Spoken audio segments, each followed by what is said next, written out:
ada kejutan baru atau ada keuntungan baru yang akan diterima Indonesia? Ternyata ada yang lebih terkejut lagi. Terkejut lagi ini. Jadi ini lebih terkejut daripada kejutan gitu. Artinya memang tidak tahu akan jadi seperti keputusan ini? atau Yang ada keputusan penyebabnya? 10% ini kita tidak tahu. Selamat pagi. Jadi Pak Menko Perekonomian akan menjawab terkait putusan Supreme Court di Amerika Serikat kaitannya dengan perjanjian yang baru saja disepakati oleh Pak Presiden Prabowo dan Presiden Trump. Gitu ya kira-kira. Silakan Pak. Detailnya. Terima kasih, saya didampingi Pak Seskap dan Pak Dubes Indonesia di Amerika. Susilo. Pertama, kemarin sudah ada putusan dari Supreme Court terkait dengan pembatalan tarif secara global dan meminta pemerintah Amerika mengembalikan reimburse tarif yang sudah dikenakan ke masing-masing korporasi. Nah, bagi Indonesia yang sudah menandatangani perjanjian, ini namanya perjanjian antar dua negara, ini masih tetap berproses karena ini diminta dalam perjanjian adalah untuk berlakunya dalam periode 60 hari sesudah ditandatangani dan masing-masing pihak berkonsultasi dengan institusi yang diperlukan. Artinya dalam tanda petik mungkin Amerika juga perlu berbicara dengan Kongres atau Senat, sedangkan Indonesia kan dengan DPR. Namun keputusan kemarin yang 10% itu hanya berlaku untuk 150 hari, yang 10%. Sesudah itu mereka bisa perpanjang atau mereka bisa merubah dengan regulasi yang ada. Nah, bagi Indonesia, karena perjanjian ini masih berlaku akan efektif 60 hari, kita punya waktu. Kami sudah berkoordinasi dengan USTR dan mereka mengatakan akan ada keputusan kabinet mereka terhadap mereka yang sudah menandatangani perjanjian. Dan alhamdulillah kemarin Indonesia sudah menandatangani perjanjian dan yang diminta oleh Indonesia adalah kalau yang lain semua berlaku 10%, tetapi yang sudah diberikan 0% itu kita minta tetap. Karena itu sebagian sudah ada yang untuk agriculture dalam bentuk executive order yang berbeda. Jadi itu tidak dibatalkan. Nah, itu termasuk kopi, kakao, produk-produk yang terkait dengan agriculture. Namun kan kita juga yang 0% itu ada supply chain untuk elektronik dan juga CPO dan juga tekstil dan footwear dan yang lain. Nah, jadi ini yang kita tunggu sampai dengan 60 hari ke depan. Pak, itu menguntungkan Indonesia, Pak? Ya dua-dua untung karena Kalau yang ETR yang berdasarkan kuota itu jadinya gimana, Pak? ini juga 60 hari kita bahas, tetapi mereka masih konsentrasi untuk menangani tarif global ke seluruh dunia. Pak, Bapak kan sudah negosiasi begitu lama. Apakah ada pembedaan antara negara-negara yang sudah tanda tangan ART-nya? Akan ada pembedaan, karena beberapa negara yang sudah itu akan diberikan kebijakan yang tidak sama secara global. Kalau barang AS yang masuk ke Indonesia, Pak, itu tarifnya jadi gimana? Kemarin kan kita kasih Kan 0%. kemarin ada yang sudah 0, kayak wheat itu sudah 0, kemudian ada soya bean dan yang lain, ada yang 5%. Kalau itu masih tetap seperti jalan. itu sampai dengan implementasi daripada agreement on reciprocal tariff. Oh. Bagaimana respon Presiden, Mas, terdengar perubahan? Kemarin kami sudah lapor ke Pak Presiden dan beliau minta kita mempelajari seluruh risiko-risiko yang mungkin timbul dan Indonesia siap dengan berbagai senario. Karena senario keputusan Mahkamah Agungnya Amerika ini sudah dibahas dengan USTR sebelum kita tanda tangan. Kemarin kan Pak Erlangga sama Mas Teddy sempat bilang bahwa ini tuh ada kejutan baru atau ada keuntungan baru yang akan diterima Indonesia. Ternyata ada yang lebih terkejut lagi. Terkejut lagi ini. Jadi ini lebih terkejut daripada kejutan gitu. Artinya memang tidak tahu akan jadi seperti keputusan ini? atau Yang ada keputusan penyebabnya? 10% ini kita tidak tahu. Tetapi kemungkinan terkait pembatalan agak kelihatan sedikit. Pak, ini kan kita sama aja sama negara lain, semuanya 10%, meskipun Pak Erlangga sudah bernegosiasi berkali-kali, ini gimana tanggapannya? Ya, pertama kita ada yang 10% tetapi ada yang kita sedang bicarakan yang sudah diputus 0 supaya tetap 0. Oh, oke. Oke. Ya. Ada tambahan Pak mungkin dari Pak Presiden, diskusi mengenai tarif ini terakhir seperti apa? Bukan dari Pak Presiden, nanti dari Pak Presiden tanya Pak Presiden.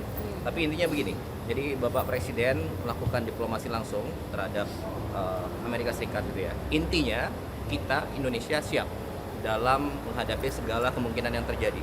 Oke, sebelum ada keputusan Supreme Court Mahkamah Agung, kita sudah negosiasi bahwa Presiden dan tim dari 32% menjadi 19%. Kemudian mungkin juga akan bisa lebih turun lagi. Oke. Nah, setelah ada Supreme Court kemarin, ya tentunya dari 19 menjadi 10% itu secara hitung-hitungan lebih baik gitu ya. Tapi intinya pada prinsipnya Indonesia siap dengan segala kemungkinan yang akan terjadi. Oke. Jadi kita sudah sedia payung sebelum hujan. Itulah kira-kira. Mas, agenda presiden Ya Mas, selanjutnya tambahin setelah agenda dari sini. selanjutnya Mas. Selanjutnya Nanti saya ceritakan. Oke? Sekarang aja. Nanti aja. Sekarang ini fokusnya. Ya, berarti terima kasih. Makasih Pak. Terima kasih semua. Jadi kemarin saya bertemu dengan Secretary of State. Tentu saja pertama adalah courtesy kunjungan kita ke Amerika Serikat. Kemudian yang kedua juga membicarakan hal-hal ya, pertama update mengenai hubungan bilateral. Saya beberapa kali ketemu beliau di berbagai forum dan di kantornya yang kedua kali untuk mengupdate situasi perkembangan hubungan bilateral antara Indonesia dan Amerika Serikat, antara lain kerjasama yang sudah terjalin di bidang pertahanan, keamanan, ekonomi, kemudian people to people, kemudian juga situasi terkini terkait kawasan, apakah itu Indo-Pasifik ataupun ASEAN dalam lingkup yang lebih kecil.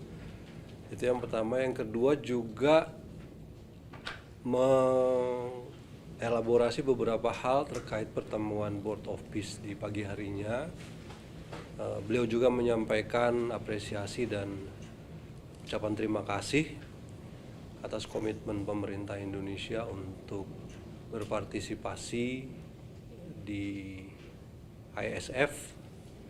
Kemarin juga kita sudah mendengarkan Bapak Presiden berbicara, Indonesia berkomitmen untuk mengirimkan pasukan. Beliau sampaikan kemarin 8.000 atau bahkan lebih, karena berdasarkan dari rencana komprehensif yang dipaparkan oleh Board of Peace kemarin, akan ada beberapa region atau beberapa sektor yang secara bertahap nanti akan dilakukan upaya-upaya penjagaan perdamaian dan partisipasi ISF ini sendiri. Itu juga beliau menyampaikan terima kasih atas komitmen Indonesia dan berharap agar apa yang sudah kita lakukan sejauh ini dalam Board of Peace ini akan bisa terus maju secara bertahap. Saya juga menyampaikan concern dari beberapa negara yang ada di grup 8 ini terkait situasi terkini di Palestina dan tepi barat, dan kita semua meyakini bahwa kepemimpinan Amerika Serikat untuk bisa menghentikan atau menyelesaikan permasalahan yang sedang terjadi atau masih terjadi di sana, dan berharap agar supervisi yang dilakukan atau pengawasan yang dilakukan itu bisa membuat apa yang menjadi rencana Board of Peace ini bisa terus berlanjut ke fase berikutnya. Saya kira itu saja, kan tadi setengah jam ya, nggak lama. Isi. Boleh ya, soal yang terbaru itu kan kita jadi deputy commander. Ya. Sementara banyak yang menilai bahwa Indonesia ini kan tidak punya hubungan diplomatik dengan Israel, justru menilai banyak risk yang mungkin akan terjadi ke depannya. Sebenarnya tugas sebagai deputy commander itu apa sih? Kenapa tidak dipilih negara-negara lain yang punya hubungan diplomatik seperti Maroko, Kazakhstan? Hubungan diplomatik dengan Indonesia dengan Israel. Karena ini kan bukan kaitannya dengan pengakuan ada hubungan atau tidak. Ini adalah pasukan yang ditugaskan untuk yang mendapatkan mandat untuk menjaga perdamaian, terdiri dari berbagai unsur yang tugasnya intinya adalah menjaga situasi. Nah, saya kira saya juga perlu menjelaskan karena ini juga perlu disampaikan bahwa petunjuk pelaksanaan daripada mandat ISF ini mengizinkan negara-negara yang berpartisipasi untuk memberikan atau menyumbangkan pasukannya di ISF untuk memberikan satu batasan yang lebih rigid daripada apa yang sudah dikeluarkan lewat resolusi Dewan Keamanan. Nah, artinya kita memiliki kesempatan untuk menyampaikan yang menjadi national caveat kita. Nah, national caveat kita juga